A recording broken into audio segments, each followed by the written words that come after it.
Hello, my name is Father Lawrence Jagfeld.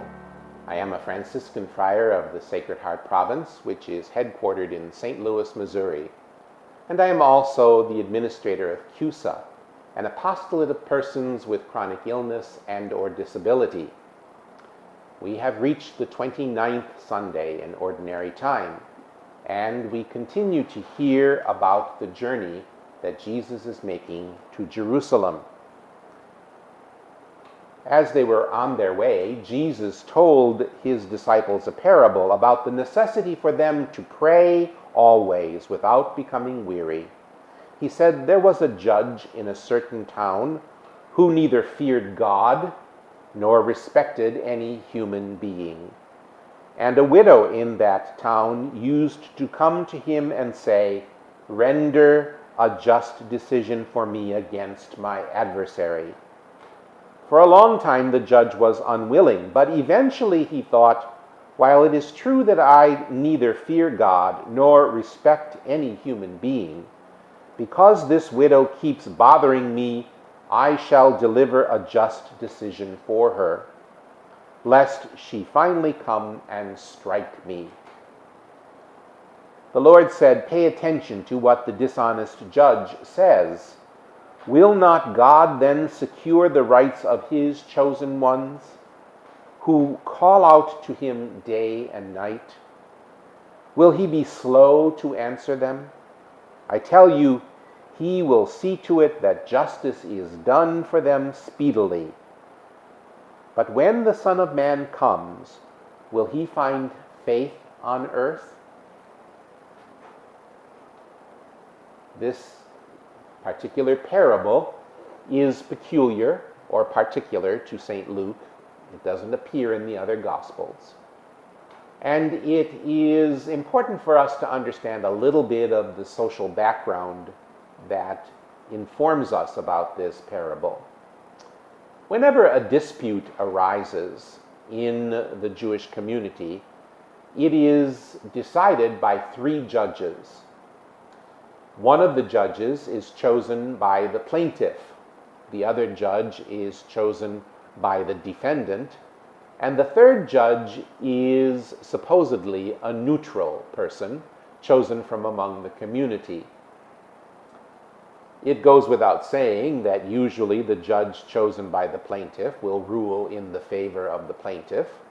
The judge chosen by the defendant will rule in favor of the defendant.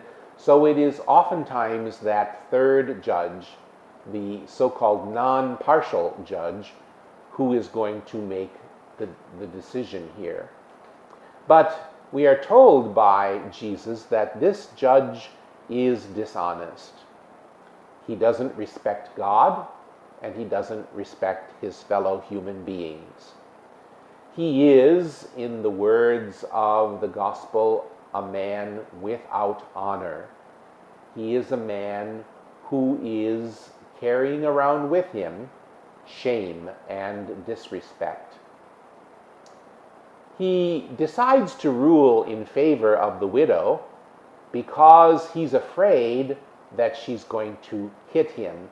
In fact, the Greek is a little bit more picturesque here than what the English translation gives us. The Greek actually says, "If I don't rule in her favor, she might give me a black eye. She might hit me right in the face." I don't know why they don't translate it that way, but perhaps they are trying to keep us from laughing in the middle of the gospel. But the man is obviously not moved by honor. He's not moved by respect. He's simply moved because he is trying to keep himself from being hurt.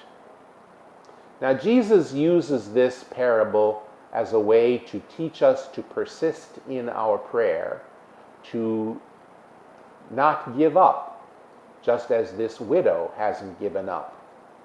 And again, let's consider the plight of a widow in Israel.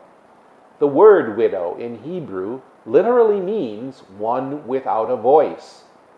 Now, in this particular parable, the widow obviously has a voice, and the fact that she confronts the judge tells us that she's doing this in public as well, because in Jewish society, a woman would never be in the company of a man without witnesses. So she is confronting him in public. And the judge is also aware of the judgment of the crowd. This widow, who is without a voice, stands for all of the poor people of this world, stands for all of the people who are oppressed, stands for all the people who are in fact seeking justice. And Jesus is telling them, don't stop pleading for God's help. Because just as this judge acted in the favor of the widow, God, who is a man or a person of honor, God, who is someone who respects all human life, will in fact listen to our prayers and grant what we truly need. Perseverance in prayer is therefore something that we have to really practice. As the members of CUSA would tell you immediately, it is what gets us through the day. People who struggle with illness, who struggle with chronic disease, who struggle with disability, know that it is only with God's help that they can manage to get through the day. And so it is that we, all of us, are given the admonition to pray unceasingly until God hears our voice. For more information about CUSA, please go to our website at www.qson.org or look us up on Facebook.